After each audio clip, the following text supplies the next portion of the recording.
4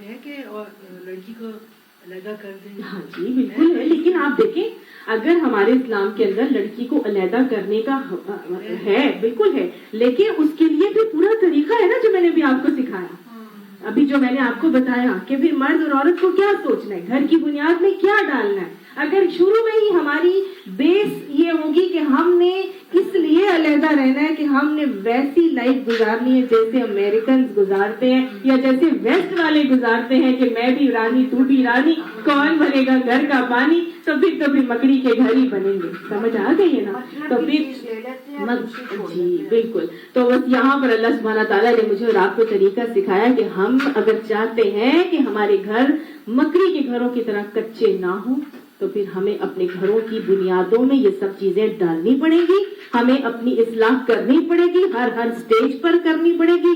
انشاءاللہ پھر ہمارے گھر کچے نہیں ہوں گے بلکہ پکے ہی گھر ہوں گے. یہ لوگ اللہ کو چھوڑ کر جس چیز کو بھی پکارتے ہیں اللہ اسے خوب جانتا ہے اور وہی زبردست اور حکیم ہے. اللہ تعالیٰ نے اس پچھلی آیت کی اختتام کیا تھا لو کانوا یعلمون، کاش کہ یہ لوگ جانتے، کاش کے لوگ یہ جان لیں بات کہ جو میں یہ مکڑی کی جو میں نے مثال دی ہے، کاش جان لیں لوگ کہ یہ چھوٹی بات نہیں، یہ بہت بڑی بات ہے.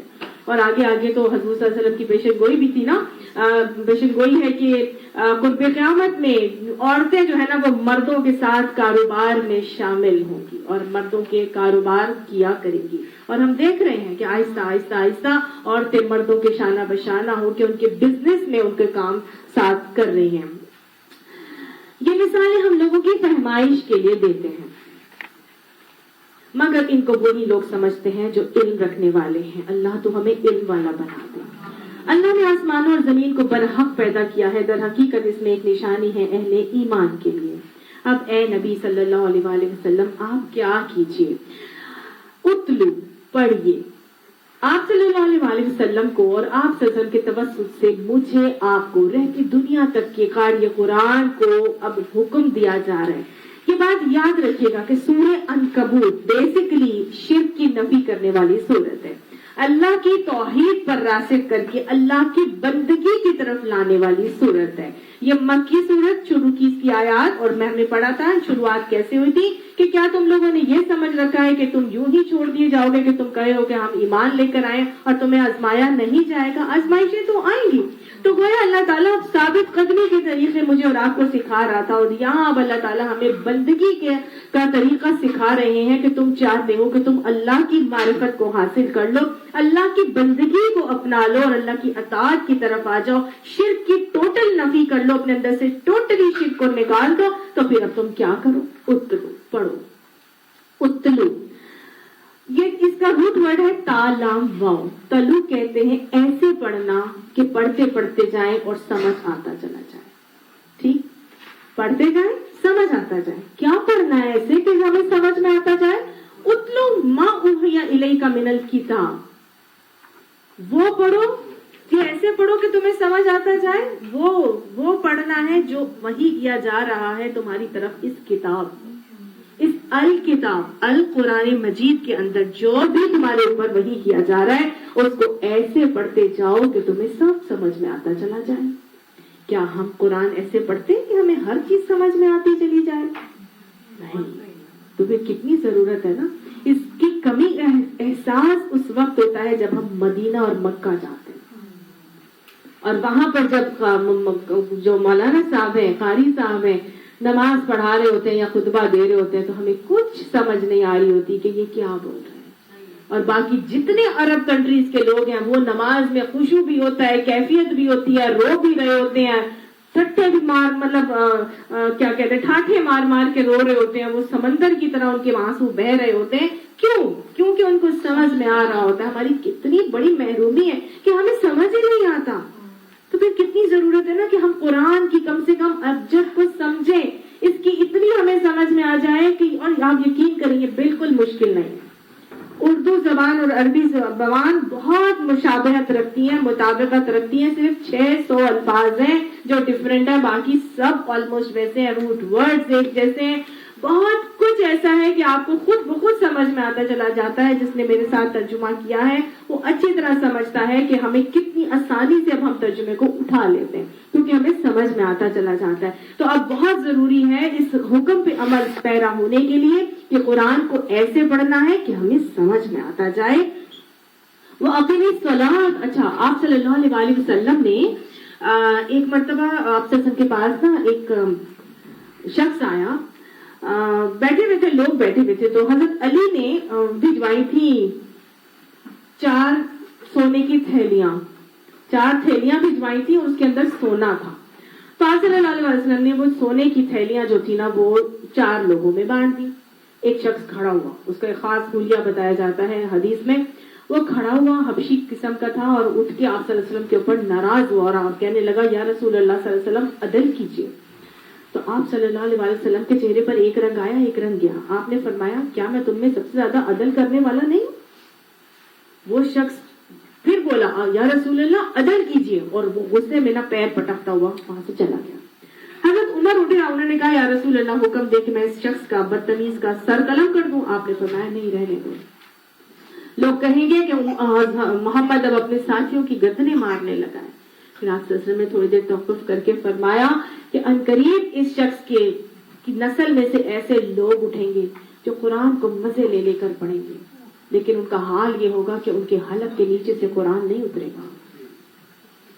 کہیں ہم ان لوگوں میں سے تو نہیں ہیں کہ ہم قرآن کو خوب مزے لے لے کر پڑھتے ہوں, قرآن پڑھتے بھی ہیں, قرآن پہ قرآن ختم کیے جاتے ہیں, جھومتے بھی ہیں, ہم سر بھی دھوتے ہیں اس کی تلاوت کو سن سن کر, اور ہم خوب خوب وظیفے بھی کرتے جاتے ہیں, لیکن ہمارے حلق سے وہ نیچے ہی نہیں اترتا. کہیں ہم ان لوگوں میں تو نہیں ہیں. اللہم لا تجعلنا منہم. حلق سے نیچے اترنے کا کیا مطلب ہے؟ کیا چیز حلق سے نیچے اترتی ہے؟ اچھا بتائیں, حلق سے کیا چیز ہم نیچے اتارتے ہیں؟ کھانا. Very good. حلق سے ہم کھانا نیچے اتارتے ہیں. جب ہم کھانے کو ہم حلق سے نیچے اتارتے ہیں تو وہ کہاں جاتی ہے؟ ہمارے پیٹ میں جاتی ہے. پیٹ میں جا کے وہ کیا ہوتی ہے؟ ہضم ہوتی ہے, ڈائجسٹ ہوتی ہے, اور ڈائجسٹ ہونے کے بعد وہی خوراک ہماری باڈی کا حصہ بن جاتی ہے, ہماری خون میں شامل ہوتی ہے, اور اس کے اثرات آہستہ آہستہ ہمارے جسم پہ نظر آتے ہیں. اگر ہم خوراک نہیں کھاتے تو کیا ہوتا ہے؟ ہم کمزور لاغر ہو جاتے ہیں, ویک ہو جاتے ہیں, اس کے اثرات ہمارے نظر آتے ہیں. ہم زیادہ کھاتے ہیں تو اس کے اثرات ہمارے اوپر نظر آتے ہیں. تو گویا حلق سے جو چیز اترے گی اس کے اثرات ہمارے جسم سے عیاں ہونا ضروری ہے. ہونا ضروری ہے کہ نہیں؟ آج قرآن ہمارے حلق سے اتر رہا ہے کہ نہیں؟ اپنا اپنا محاسبہ کرنے کی ضرورت ہے. یہ قرآن میرے اور آپ کے جسم کا حصہ بن رہا ہے کہ نہیں؟ اس قرآن کو پڑھنے کے بعد ہمارے اعمال میں کوئی چینج آیا ہے کہ نہیں؟ اس قرآن کے پڑھنے کے بعد ہماری اصلاح ہو رہی ہے کہ نہیں؟ اگر ہو رہی ہے تو الحمدللہ یہ ہمارے حلق سے نیچے اتر کے ہمارے جسم کا حصہ بن رہا ہے. اسی لیے ہمیشہ میں یہ دعا ضرور مانگتی ہوں کہ اللہ تو ہم نے پڑھا ہے, اس کو ہمارے اعمال سے چھلکا دینا, اس بات کا ثبوت دے دینا کہ ہم تیرے بندے ہیں. سمجھ میں آئی؟ اس کو ہمارے حلق سے اتار کے ہمارے جسم کا حصہ بنا کے ہمارے اعمال سے چھلکا دے کہ جو ہم نے پڑھا ہے اس پر عمل کیا ہے.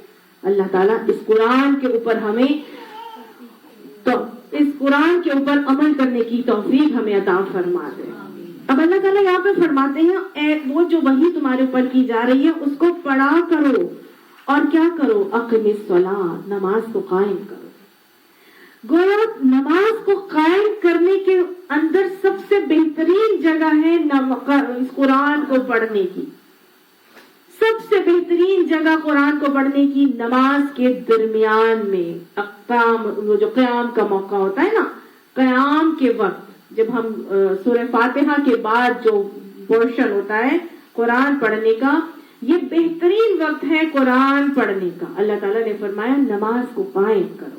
یہ جو پڑھتے ہو نا تمہیں سمجھ میں آتا جاتا ہے, یہ خاص طور سے نماز کے قیام میں اس کو شامل کرو. آپ سے اللہ تعالیٰ نے قرآن میں فرمایا نا کہ ان صلاۃ الفجر کان مشہودا, جو فجر کی نماز کا جو پڑھا ہوا قرآن ہے وہ شہادت دے گا. تو لہٰذا خصوصی طور پر اہتمام کیا کریں کہ فجر کی جو نماز ہے اس کے اندر ذرا لمبی تلاوت کیا کریں.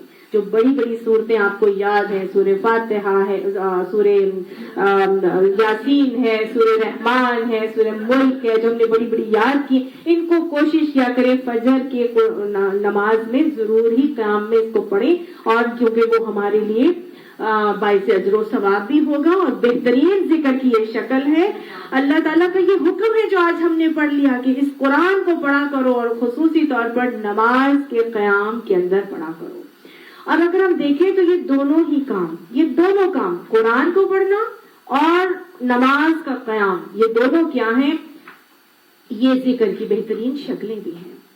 اللہ تعالیٰ نے جس سورت عنکبوت میں مجھے اور آپ کو بندگی کی طرف قائل کیا نا، اپنی بندگی کی طرف قائل اور مائل کیا، تو یہ بندگی کے لیے اللہ تعالیٰ نے اطاعت کا بہت خوبصورت انداز اور طریقہ مجھے اور آپ کو سکھایا ہے کہ نماز کے ساتھ جڑ جاؤ اور قرآن کو تھام لو۔ یہ دونوں چیزیں جب تم تھام کے چلو گے تو میری معرفت، میری پہچان تمہارے اندر آتی چلی جائے گی، اور وہ تمہیں آٹومیٹکلی میری بندگی کی طرف قائل کرتی چلی جائے گی۔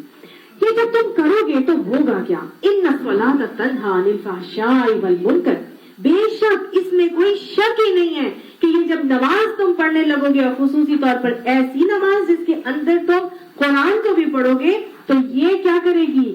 ان الصلاۃ تنہی، یہ تمہیں بچا لے گی، روک لے گی، کس چیز سے؟ عن الفحشاء، فحش سے، والمنکر، اور منکر سے۔ تو یہ قرآن کا ایک الٹیمیٹ وعدہ ہے، ایک آپ کہہ لیجئے اللہ تعالیٰ کی طرف سے یہ بات کہتی گئی ہے کہ یہ ہو ہی نہیں سکتا کہ تم نماز پڑھو اور تم فحش اور منکرات سے نہ رکو۔ آپ دیکھیں، یہ بالکل وہی مثال ہے کہ ایک گلاس ہے، اس کے اوپر کوئی گندگی لگی ہوئی ہے، اس گلاس کے اندر میں دھو دیتی ہوں، لیکن وہ گندگی بڑی ہارڈ سی ہے، وہ چپکی ہوئی ہے، پیٹ لگا ہوا ہے سپوز، وہ نہیں آسانی سے اتر رہا۔ اب بار بار اس کے اندر پانی ڈالتے جائیں گے، پانی ڈالتے جائیں گے، پانی ڈالتے جائیں گے، دھوتے جائیں گے، ڈالتے جائیں گے، دھوتے جائیں گے، ڈالتے جائیں گے، دھوتے جائیں گے، آہستہ آہستہ کیا ہوگا؟ آہستہ آہستہ کیا ہوگا؟ وہ خود بخود نرم پڑ کے وہ اتر جائے گا۔ تو ایسا ہو ہی نہیں سکتا کہ تم نماز پڑھو اور تم فحش اور منکرات سے نہ رکو، یہ الٹیمیٹلی ہونا ہی ہونا ہے۔ کچھ لوگ کہتے ہیں کہ یہ تو بڑا نماز پڑھتا ہے لیکن یہ پھر بھی غلط کام کرتا ہے، یہ پھر بھی جھوٹ بولتا ہے، یہ پھر بھی دھوکہ دہی کرتا ہے۔ تو آج نہیں صحیح ہو رہا، کل ہو جائے گا، یہ ہوگا ضرور، کیونکہ یہ اللہ نے قرآن میں کہہ دیا ہے کہ ان الصلاۃ تنہی عن الفحشاء والمنکر، بے شک نماز فحش اور منکر سے روکے گی ہی روکے گی، یہ بچاتی ہے۔ آہستہ آہستہ آہستہ لگے رہیں، پڑھتے رہیں، جیسی آتی ہے ویسی ہی پڑھتے رہیں، اس کا اعجاز ہے، اس کا معجزہ ہے، یہ آپ کے ساتھ آپ کے اندر سے فحش اور منکر کو نکالے گی۔ ٹھیک ہے، اب یہ سوچ کے کہ بھئی میری نماز تو مجھے سمجھ ہی نہیں آ رہی، میری نماز میں تو خشوع بھی نہیں ہو رہا، میری نماز تو بس پتہ نہیں کیسی ہے، پتہ نہیں قبول بھی ہو رہی ہے کہ نہیں، چھوڑو میں نہیں پڑھتی، ہے نا۔ اب یہ نہیں کرنا، پڑھتے جائیں، ایک نہیں، دوسرا نہیں، تیسرا نہیں، آپ کے کچھ دنوں کے بعد ضرور آپ کے اندر تبدیلی آ جائے گی۔ مسلسل ثابت قدمی بہت ضروری ہے۔ اب یہاں پر اگر ہم دیکھیں فحش کس کو کہتے ہیں اور منکر کس کو کہتے ہیں، یہ کون سے فحش سے روکتی ہے، کون سے منکر سے روکتی ہے؟ تو فحش جو ہے نا، ہمارے اردو زبان میں کہتے ہیں بے حیائی اور عریانی کو، لیکن عربی زبان میں فحش کا بہت ہی واسٹ مطلب ہے۔ صرف اور صرف فحش اور بے حیائی اور عریانی کو عربی میں نہیں کہتے، فحش کہتے ہیں ہر برائی کو، ہر برائی جس کا اثر دور تک جاتا ہے۔ ایسی برائی کہ جیسے آپ صلی اللہ علیہ وسلم نے پوچھا تھا نا، گناہ کیا سے پوچھا گیا تھا کہ گناہ کیا ہے، تو آپ نے فرمایا تھا گناہ وہ ہے جو تیرے دل میں کھٹکے اور تجھے یہ برا لگے کہ لوگوں کو اس کا علم نہ ہو جائے، یہ کیا ہے؟ گناہ ہے۔ تو ہر ایسی بات جس کا ہمیں یہ فیلنگ آئے کہ یہ لوگوں کو نہ پتہ چل جائے، وہ فحش ہے۔ سمجھ آ گئی؟ ہر ایسی بات جس کا ہمیں یہ ہو کہ لوگوں کو پتہ نہ چل جائے، یہ فحش ہے۔ اور ساتھ ساتھ جس میں آپ مثال کے طور پر جھوٹ ہے، دھوکہ دینا ہے، پھر غیبت ہے، میں نے چوری کر لی تو میں نہیں چاہتی کسی کو پتہ چل جائے، میں نے کسی کو دھوکہ دیا، میں نہیں چاہتی کہ کسی کو پتہ چل جائے، رشوت لینا ہے، کوئی نہیں بتانا چاہتا کہ جی میں نے رشوت دی ہے فلانے کو، نہیں نا کوئی بتانا چاہتا۔ اسی طرح عریانی کے معاملات ہیں، بے حیائی اور زنا وغیرہ، کوئی نہیں بتانا چاہتا کہ جی میں نے ایسا کام کیا ہے۔ منکر کس کو کہتے ہیں؟ منکر وہ اس کو کہتے ہیں کہ جس کی کراہت آپ کے دل میں موجود ہے، فطرتاً آپ کے دل میں، چاہے آپ مسلمان ہیں چاہے غیر مسلم ہیں، اللہ نے اس کی کراہت آپ کے دل میں ڈال دی۔ اب فحش کا تو یہ ہے نا کہ سم ٹائمز آپ گندگی اور کیچڑ میں لسڑے رہیں تو آپ کو کیچڑ گندا نہیں لگتا، مٹی میں رہنے کی عادت ہو جائے تو مٹی جسم پہ لگے تو پتہ بھی نہیں چلتا۔ جو لوگ کیچڑ میں کام کرتے ہیں وہ کیسے ہوتے ہیں، لیکن ان کو پتہ بھی نہیں چلتا، اور ہم انہیں دیکھ کے کہتے ہیں ہائی کیسے مٹی لگی ہوئی اس کے اوپر۔ تو بس بات یہ ہے کہ سم ٹائم دل اتنا گناہوں میں آلودہ ہو جاتا ہے کہ پھر آپ کو گناہ نہیں لگتا، جھوٹ نہیں لگے گا آپ کو، پھر دھوکہ دینا بھی برا نہیں لگے گا، پھر آپ کو زنا کرنا بھی برا نہیں لگے گا۔ تو ایسی فطرت اگر بالکل ہی مسخ ہو گئی ہے اور لفظ لوامہ بالکل ہی مردہ ہو چکا ہے تو وہ that is a separate thing, لیکن ہر چیز وہ جس کے اندر آپ کو یہ فیلنگ ہو کہ کسی کو پتہ نہ چل جائے، شروع میں ہر ایک کے دل میں یہ چیز آتی ہے۔ لیکن منکر کیا ہے؟ جس کی کراہت اللہ نے دل میں ڈالی ہے، ہر معاشرہ اس کو برا سمجھتا ہے۔ مثال کے طور پر کوئی بھی معاشرہ یہ پسند نہیں کرتا کہ اولاد والدین کے ساتھ بدتمیزی کرے، کوئی بھی معاشرہ یہ پسند نہیں کرتا کہ جھوٹ بولا جائے، کوئی بھی معاشرہ یہ پسند نہیں نہ کرتا۔ تو جس چیز کو انسان کی فطرت اس سے کراہت کھاتی ہے تو وہ منکر ہے۔ تو فحش اور منکر مور اور لیس بالکل اور ایک جیسے ہیں۔ کوئی بھی انسان نہیں پسند کرتا کہ وہ برا نہ پھرے، کوئی بھی نہیں پسند کرتا۔ ہاں اگر فطرت ہی مسخ ہو چکی ہے تو پھر ایک علیحدہ بات ہے، لیکن برا نہ پھرنا کسی کو بھی پسند نہیں۔ تو مور اور لیس یہ دونوں ایک ہی چیز ہیں۔ تو اب یہ جو نماز ہے یہ کیا کرتی ہے؟ جب آپ پڑھنا شروع ہوتے ہیں تو یہ آپ کو فحش سے بھی روک لیتی ہے اور منکرات سے بھی روکے گی۔ حدیث میں ہم نے پچھلی کلاس میں بھی پڑھا تھا، کیسے روکے گی؟ ان الحسنات یذہبن السیئات، نیکیاں برائیوں کو لے جاتی ہیں۔ جب ہم نماز پڑھنا شروع ہوں گے تو اس کی جو نماز کے مراحل ہیں وضو کے، اس سے آپ کے گناہ اعضاء کے گناہ جھڑتے چلے جائیں گے۔ پھر ایک نماز پڑھی، اس کے بعد دوسری نماز کے انتظار میں بیٹھے ہیں، درمیان میں کوئی غلط کام آپ نے نہیں کیا یہ سوچ کے کہ میں نے نہیں کرنا تو میرے سارے درمیان کے گناہ بھی معاف ہو جائیں گے، تو نیکی گناہوں کو لے گئی۔ ایسے ہی ہوا۔ پھر جب آپ نماز پڑھتے ہیں تو چند باتیں ہمارے دماغ میں آتی ہیں جب بھی نماز پڑھے، اور آنی چاہیے۔ سب سے پہلی بات تو یہ ہے کہ ہمیں یہ احساس ہونا چاہیے کہ ہم رب سے ملاقات کرنے جا رہے ہیں، ٹھیک۔ دوسری بات یہ کہ ہم رب سے ملاقات کی تیاری کیوں کرتے ہیں؟ کیونکہ ہمیں فکر آخرت ہے کہ اللہ تعالیٰ سے ہماری ملاقات ہونی ہے، تو اس ملاقات کی یہ تیاری ہے جو یہ میں دنیا میں کر رہا ہوں۔ تیسری چیز یہ کہ اتباع سنت کی وجہ سے کر رہا ہوں، ٹھیک ہے نا، کہ نبی کی سنت ہے۔ چوتھی بات یہ کہ اللہ کی اطاعت ہے، بھائی اللہ نے حکم دیا ہے کئی دفعہ 700 مرتبہ اقیم الصلاۃ کا حکم قرآن میں اللہ تعالیٰ نے مجھے اور آپ کو دیا ہے۔ تو جب اللہ کی بھی اطاعت ہے، نبی کی بھی اتباع ہے، فکر آخرت بھی ہے، پھر اللہ سے ملاقات کی تیاری بھی ہے، اور ساتھ جو ہے ہمارے دل میں یہ ہے کہ یہ نماز ہماری قبول ہو جائے، تو پھر ہم اپنے نفس کے اوپر بھی ضبط کرتے ہیں کہ کوئی گناہ نہیں کریں گے، نہیں تو پھر ہماری نماز ہی قبول نہیں ہونی۔ حدیث میں آپ صلی اللہ علیہ وسلم نے بڑی پیاری طریقے مجھے اور آپ کو بتایا۔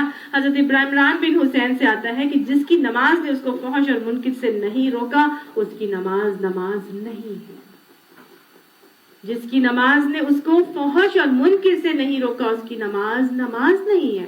ایک جگہ آپ نے فرمایا جس کی نماز نے اس کو فحش اور منکر سے نہیں روکا اس کی نماز نے اسے اللہ سے اور زیادہ دور کر دیا۔ ایک تو نماز نہیں رہی، دوسرا اللہ تعالیٰ سے اور زیادہ دور ہو گئے۔ اس شخص کی کوئی نماز نہیں جس نے نماز کی اطاعت نہیں کی۔ تو آپ سے پوچھا گیا نماز کی اطاعت کیا ہے؟ تو آپ نے فرمایا کہ نماز کی اطاعت یہ ہے کہ آدمی فحش اور منکرات سے رک جائے۔ نماز کی اطاعت بھی کرنی ہے، فحش اور منکر سے ہر حال میں رکنا ہے۔ حضرت امام جعفر سے روایت ہے، حضرت عبداللہ بن عباس نے فرمایا کہ آپ صلی اللہ علیہ وسلم فرماتے ہیں جو شخص یہ دیکھنا چاہتا ہے کہ اس کی نماز کتنی قبول ہوئی ہے وہ یہ دیکھ لے کہ وہ فحش اور منکر سے کتنا رک رہا ہے، ٹھیک۔ حضرت علی نے آپ صلی اللہ علیہ وسلم سے پوچھا کہ یا رسول اللہ صلی اللہ علیہ وسلم مجھے کیسے پتا چلے گا کہ میری نمازیں قبول ہو رہی ہیں؟ تو آپ صلی اللہ علیہ وسلم نے بھی ان کو یہی طریقہ بتایا تھا کہ تم دیکھ لو کہ اگر تمہارا اگلا دن پچھلے دن سے بہتر ہو رہا ہے تو تمہاری نمازیں قبول ہو رہی ہیں۔ تو فحش اور منکر سے ظاہر ہے رک رہے ہو تو تمہارا اگلا دن اور فلاح پا گیا وہ شخص کے جس کا اگلا دن پچھلے دن سے بہتر ہو گیا. تو ہماری نمازیں اگر ہمارے اندر فحش اور منکرات سے روکنے کا معاملہ نہیں کر رہی تو نہ اللہ کی اطاعت ہو رہی ہے بلکہ اللہ سے دوری کا معاملہ ہو رہا ہے اور ہماری نمازیں بھی بالکل قبول نہیں ہو رہی. تو فحش اور منکر سے ضرور ہی روکتی ہیں. اب یہ سوچ کے پڑھنا نہیں چھوڑ دینا کہ بھئی میری تو نمازیں مجھے روک ہی نہیں رہی. نہیں، وہ روکیں گی، وہ ضرور روکیں گی. استقامت بہت ضروری ہے، اصلاح بہت ضروری ہے، نیتوں کو صحیح کرنا بہت ضروری ہے، یہ احساس پیدا کرنا بہت ضروری ہے کہ میں کس کے سامنے کھڑا ہوں. اللہ سے ملاقات کی تیاری ہو رہی ہے، سنت کا اتباع ہو رہا ہے اور اس کے ذریعے سے میرے نفس پہ قابو پانا مجھے آ جائے گا. آپ کو معلوم ہے قرآن میں ہی ہم پڑھ کے آ چکے نا کہ بے شک جو ہے راتوں کا اٹھنا یعنی تہجد کی نماز کا پڑھنا یا راتوں کا اٹھنا نفس پہ قابو پانے کے لیے بہت بہترین اور کارگر ہوتا ہے. ٹھیک، تو اگر ہم چاہتے ہیں کہ ہمارے اپنے نفس کی ہاتھوں شکار بننے سے ہم بچ جائیں، اس پہ قابو پانا ہمیں آ جائے تو کیا کرنا ہے؟ راتوں کو اٹھ کے نمازوں کو پڑھنا ہے. قرآن میں آتا ہے نا قد افلح من تزکا وذکر اسم ربہ فصلی، یقیناً فلاح پا گیا وہ شخص جس نے اپنا تزکیہ کر لیا اور ذکر اسم ربہ اپنے رب کے نام کو یاد کیا اور پھر کیا کیا؟ نماز. سورہ اعلیٰ میں آتا ہے. تو بس ہم نے کیا کرنا ہے؟ اپنے اپنے نفس کا تزکیہ کرنا ضروری ہے. اس نماز سے ہمارے اندر کا تزکیہ ہونا بہت ضروری ہے. ہماری کوشش ہونی ضروری ہے، آگے کرنا اس کا کام ہے. اللہ کا وعدہ ہے کہ ان الصلاۃ تنہی عن الفحشاء والمنکر، بے شک نماز فحش اور منکر سے ضرور ہی روکتی ہے. ولذکر اللہ اکبر، اور اللہ کا ذکر یہ تو بہت بڑی چیز ہے. یہ دو چیزیں ہی تو اللہ کا ذکر ہے. کیا؟ اقیم الصلاۃ للذکر، نماز کو میرے یاد کے لیے قائم کرو. اور انا نحن نزلنا الذکر وَإِنَّا لَهُ لَحَافِظُونَ، بے شک ہم نے ہی اس ذکر کو نازل کیا ہے، اس القرآن کو نازل کیا ہے. ہم نے اس کا نام، اللہ تعالیٰ نے اس کا نام ذکر رکھا اور وَإِنَّا لَهُ لَحَافِظُونَ، ہم ہی اسی کی حفاظت کرنے والے. تو گویا ذکر کی شکل قرآن، ذکر کی شکل نماز، اور ولا ذکر اللہ اکبر. اگر اس قرآن کو نماز میں پڑھا جائے گا تو یہ وہی بات ہے کہ جب حضرت علی، حضرت عمر یا حضرت علی فرماتے ہیں نا کہ جب میرا دل چاہتا ہے کہ میں اپنے اللہ سے باتیں کروں تو میں نماز پڑھنے کھڑے ہو جاتا ہوں، اور جب میرا دل چاہتا ہے کہ میرا رب مجھ سے باتیں کرے تو میں قرآن کھول کر بیٹھ جاتا ہوں. جب اللہ سے اللہ کی باتیں نماز کے دوران کی جائیں گی تو اللہ تعالیٰ کتنا خوش ہوں گے. تبھی اللہ فرماتے ہیں اللہ کا ذکر یہ بہت بڑی چیز ہے. اللہ نے دو چیزوں کو سب سے بڑا کہا، ایک تو اللہ اکبر، اللہ سب سے بڑا ہے نا، تو ذکر اللہ اکبر اور رضوان من اللہ اکبر. اللہ کا ذکر بہت بڑی چیز ہے اور اللہ کی رضا مندی بہت بڑی چیز ہے. اللہ ہمیں یہ بڑی چیز عطا فرما دے. یہ ذکر وہ چیز ہے جس کو اتنا بڑا کہا جا رہا ہے. یہ ذکر جب کسی عمل کے ساتھ مل جاتا ہے تو اس عمل کے اجر کو بڑھا دیتا ہے. آپ صلی اللہ علیہ وسلم نے پوچھا کیا تھا کہ ہم سب روزہ رکھتے ہیں، کس کا روزے دار کا اجر سب سے زیادہ؟ تو آپ نے فرمایا تھا اس کا جو ذکر سب سے زیادہ کرتا ہے. ہم سب ہی جہاد کرتے ہیں، کس کا اجر سب سے زیادہ ہے؟ آپ نے فرمایا اس کا جو ذکر سب سے زیادہ کرتا ہے. اس کا صحابہ پوچھتے گئے، ہر عمل آپ صلی اللہ علیہ وسلم ذکر کی فضیلت بتاتے گئے، اس کا جو ذکر سب سے زیادہ کرتا ہے. تو گویا یہ تو وہ عمل ہے جو نیک عمل کے اجر کو بڑھا دیتا ہے. یہ ذکر الہی وہ عمل ہے جو رب کے قرب کا ذریعہ بنتا ہے. یہ ذکر کے حوالے سے آتا ہے نا کہ میرا بندہ جب میرا ذکر کرتا ہے اور اس کے ہونٹ ہلتے ہیں تو اس وقت میں اپنے بندے کے سب سے زیادہ قریب ہوتا ہوں. تو اگر ہم چاہتے ہیں کہ اللہ ہمارے قریب ہو جائے تو ذکر کرتے ہوئے ہونٹوں کو ضرور ہلانا ہے. اس کے ساتھ ساتھ جب ہم ذکر کرتے ہیں تو شیطان کے وسوسوں سے خود بخود حفاظت ہو جاتی ہے. اس کے علاوہ جب ہم ذکر کرتے ہیں تو اور کیا ہوتا ہے؟ کیا ہوتا ہے؟ فَاذْكُرُونِي أَذْكُرُكُمْ، تم میرا ذکر کرو میں تمہارا ذکر کروں. اللہ تعالیٰ عرش پر اپنے فرشتوں کے درمیان